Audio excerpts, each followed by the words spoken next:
आज की स्ट्रेटजी में दीप देखिए, एक अच्छी खबर यह है कि कैश मार्केट में एफआईएस की बिकवाली थोड़ी धीमे होने के संकेत आ रहे हैं।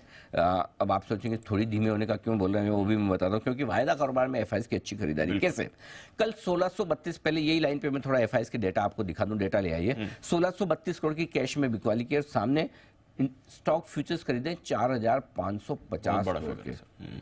अब देख लीजिए, तो उस हिसाब से आपको लगेगा, नहीं तो आपको लगेगा 1632 करोड़ का आंकड़ा अनिल जी तो कह रहे कम धीमी कर दी। सामने वो भी देखिए कि स्टॉक फ्यूचर्स कितने करे। तो स्टॉक फ्यूचर्स में एफआईएस की तगड़ी खरीदारी और नेट फिर उस हिसाब से आप देखेंगे 3000 करोड़ की स्टॉक्स में खरीदारी है। 3000 करोड़ देखो ना आप, 4600 में से 1600 घटा दो, 3000 करोड़ की खरीदारी है। कब देखी आपने भी। और दूसरा साथ साथ इंडेक्स फ्यूचर्स में भी 1268 करोड़ की खरीदारी है। इसलिए एफआईएस के डेटा मैंने आज पॉजिटिव भी इसलिए रखे थे, आगे बताऊंगा। तो पहली आज की अच्छी चीज ये है कि आपके लिए एफआईएस की खरीदारी लौटने के संकेत आ रहे हैं। कैश में बिकवाली हुई है, लेकिन सामने मिलाकर देखेंगे तो थोड़ी धीमी। लोकल फंड्स की तरफ से खरीदारी का बढ़िया आंकड़ा, 200-250 करोड़ की रोज खरीदे थे, कल 850 करोड़। कहाँ खरीदा है? Mid cap, small caps. इनको तो यही लेना पड़ेगा। हर महीने इनका लार्ज कैप्स में से पैसा निकल रहा है। हाँ। पिछले महीने भी 350 करोड़, मिड कैप फंड में 2500 करोड़ आया है। लेना ही पड़ेगा आपको, लेना पड़ेगा। क्या करोगे जहां पैसा आ रहा है। अब मिड कैप का पैसा तो आप लार्ज कैप में नहीं डाल सकते। चलो मल्टी कैप फंड है, डाइवर्सिफाइड फंड है, उसमें आप लार्ज कैप ले लोगे, लेकिन जो पैसा मिड कैप फंड में आ रहा है वो कहाँ जाएगा? मिड कैप में। जो स्मॉल कैप में आ रहा है वहीं जाएगा।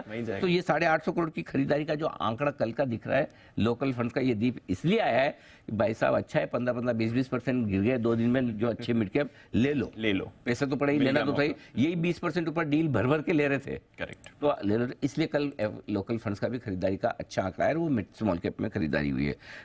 दिग्गजों में तेजी और बढ़ने के पूरे संकेत है। लार्ज कैप्स थोड़े और मजबूत होंगे।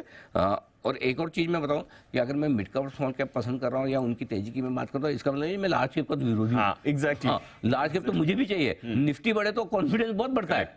निफ्टी बैंक निफ्टी तो हमें चाहिए ही, बिल्कुल। लेकिन ये नहीं कि इनकी कॉस्ट पे ये बढ़े। ऐसा कोरिलेशन नहीं कि यही बढ़ेंगे तो ये घटेंगे, ये बढ़ेंगे तो ये घटना, ऐसा नहीं। दोनों बढ़े और लार्ज कैप बढ़ेंगे तो अब automatically confidence mid cap small cap में बढ़ता है। ये अलग बात है कि अगस्त का महीना एक एक्सेप्शन था जब लार्ज कैप नहीं चले, फिर भी मिड कैप। हमेशा ऐसा नहीं होता।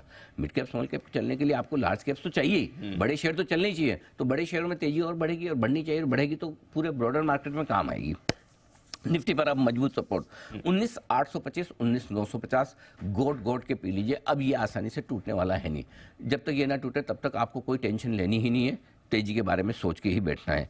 बैंक निफ्टी 45,150, 45,325 तुरंत आजकल के लिए ये एक मजबूत सपोर्ट के तौर पर ऊपर आता दिख रहा है। ऊपर की तरफ अब लाइफ टाइम हाई के जो लेवल हैं बैंक निफ्टी पर, वो आपके टारगेट हो गए। 46,175, 46,375, 46,186 ये डीप है लाइफ टाइम हाई क्लोजिंग। और 46,379, 46,379 वो इंटरडे, यानी कि 46,380 होते नया लाइफ हाई बना लेंगे और 46,186 के ऊपर बंद होते आप नया लाइफ हाई क्लोजिंग बेसिस पे बनाएंगे, जो आपका 20-21 जुलाई के आसपास का, 21 जुलाई के आसपास का। तो आई थिंक अब निफ्टी के बाद बैंक निफ्टी और सेंसेक्स, ध्यान से सुनिएगा, निफ्टी के बाद बैंक निफ्टी और सेंसेक्स दोनों लाइफ हाई बनाने को तैयार है। और आज ही दोनों में से एक आध कोई कारनामा कर दे तो बड़ी बात नहीं। तेजी में रहिए बिल्कुल के। और कल भी आपको याद होगा 3:30 बजे में ये कहा कि तेजी की पोजीशन बनाए रखें, कोई हड़बड़ी ना करें, कोई जल्दबाजी ना करें, लॉन्ग पोजीशन को लेकर जाएं। और जो 50-55 पॉइंट दिख रहा है धीरे धीरे बढ़ गया, अब तो बात करते क्या, मैं तो ये सोच रहा था 20-25 पॉइंट ही गिफ्ट निफ्टी ऊपर दिख रहा था, तो मैंने कहा अगर 20-25 पॉइंट ऊपर ही खुलेगा तो खुलते ही खरीदारी के मौके बन जाएंगे।